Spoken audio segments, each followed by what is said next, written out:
Достар, қайырлы күн, ассалаумағалейкум. Бүгін бізде Opel Astra G автокөлігінің иммобилайзердің чипі түсіп қалған.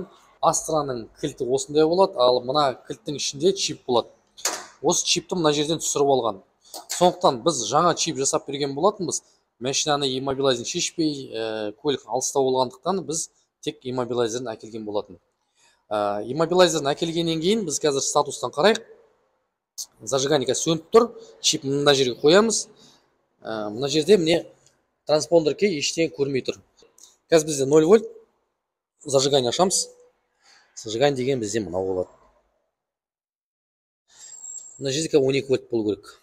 Сосын кілттің статусын көреміз. Міне зажигание келді, бірақ мынау транспондер кей чипті көрмей тұрмын дейді, мына иммобилайзер Opel'дің. Сондықтан қазір енді зажигание сөндіріп жібереміз да. Сөндірдік. Чип, мына чип болады. Мына осы чип түсіп қалған ғой. Осы чипті мына шетке қоямыз.